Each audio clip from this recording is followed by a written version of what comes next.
Magandang araw mga kaibigan. Bigyan natin ngayon ng reaction opinion itong post ng unofficial Ronald Bato de la Rosa Solid Supporters.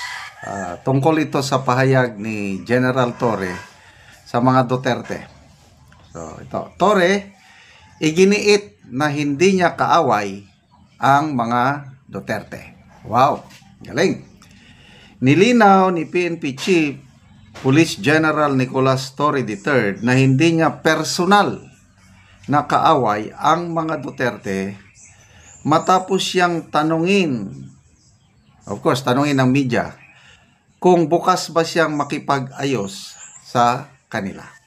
Ayon sa kanya, ay may kanya-kanya lamang umano silang papel na ginagampanan at nasa magkasalungat silang panig ngayon. Hindi rin umano problema kay Torre kung batikusin siya ng mga Duterte. Okay, ito yung exact na pahayag ni General Torre. Hindi ko sila, meaning mga Duterte, hindi ko sila personal na kaaway.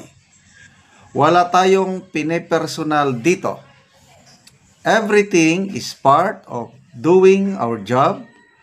We have roles to play and we are just playing it in accordance of the script that given to us by buhay, or life.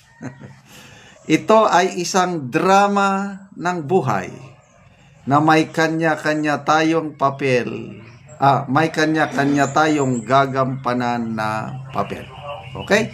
Okay, so mag-comment ako, opinion ko dito sa salita ni General Torre. Okay.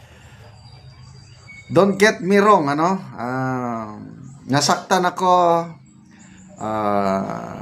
hanggang ngayon, di ko pa matanggap-tanggap kung minsan yung nangyari kay PRRD dahil sa pinaggagawa nila.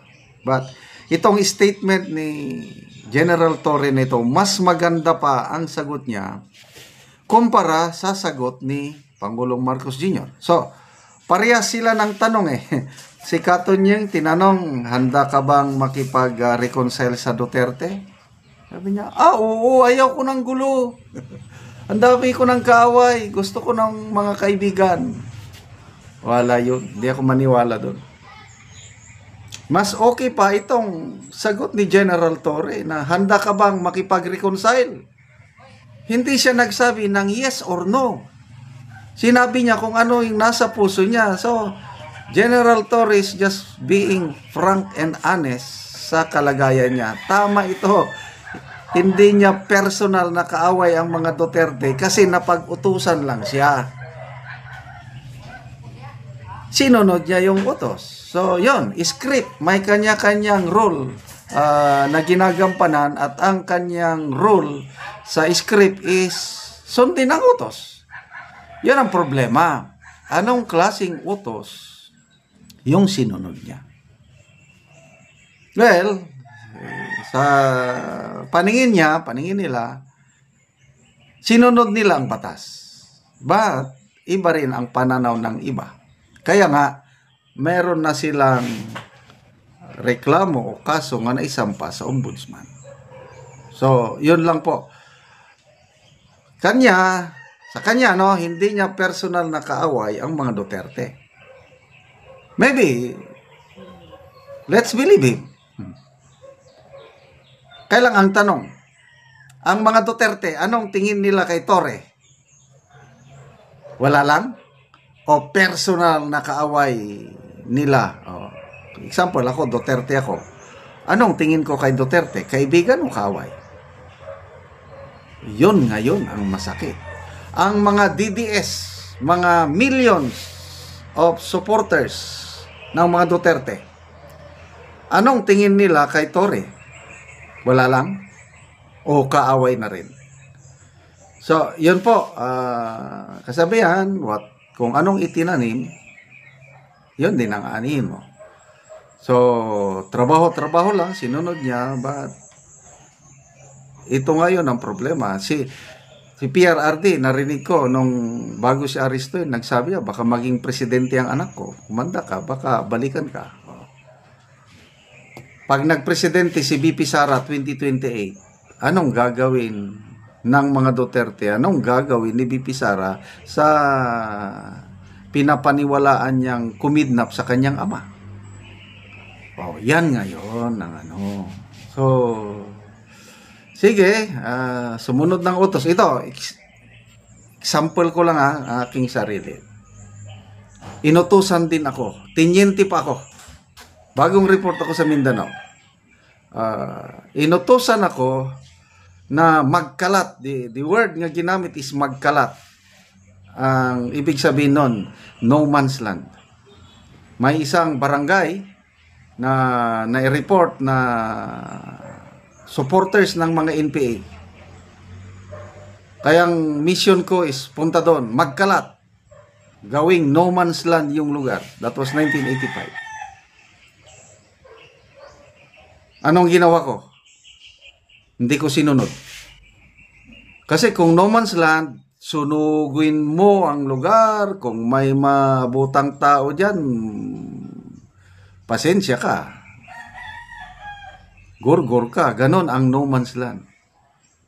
Mabuti na lang, mapasalamat ako sa Diyos, may guidance sa akin na hindi ko sinunod. Kaya, dahil hindi ko sinunod, dahil in my conscience, mali. Anong kasalanan yung mga tao doon na nagsusuporta sa mga NPA? Mapilitan silang magsuporta dahil wala silang magawa eh. Civilian lang sila, hindi naman sila lumalaban sa gobyerno. So, hindi ko sinunod. Nung hindi ko sinunod, hindi naman ako inimbestigan or ano. Wala lang, tinawag lang akong bakla. Wala daw akong bayag. Oh, bahala na, walang bayag. But then, that was the best decision in my military life. Dahil hindi ko sinunod yung alam kong utos na mali. Okay? Kaya malinis ang konsensya ko ngayon. Wala akong inabusong sibilyan. Kung ano lang yung legal na utos, yun lang ano ko. Kaya happy ako ngayon. Wala akong kinakatakutan. So, ganyan lang po. Yung utos kasi na yan, dalawang utos. Example, yung mga sundalo na-involve sa kudita noon, panahon ni Cory, utos sa kanila. Punta tayo doon, atakin, sumunod sila. Anong nangyari? Na-discharge. Kawawang mga pamilya kasi yung utos sa kanila na labanan mo ang gobyernong nakaupo, illegal na yun. So, hindi lahat ng utos sinusunod. It should be yung dapat may inner conscience, yung inner dictate na pag illegal, huwag sundin. Ganon ang aking experience. So, good luck dito sa nangyayari sa politika sa ating bansa ngayon. Okay, salamat mga kaibigan sa inyong pagsubaybay sa ating channel. Nakakatulong kayo ng malaki sa tribong Talandig dahil ang sweldo po natin ngayon ay pantulong sa tribo. Ngayon may livelihood assistance na ibinibigay natin sa tribo. Nagpapatanim tayo ng sayote at saging lakatan.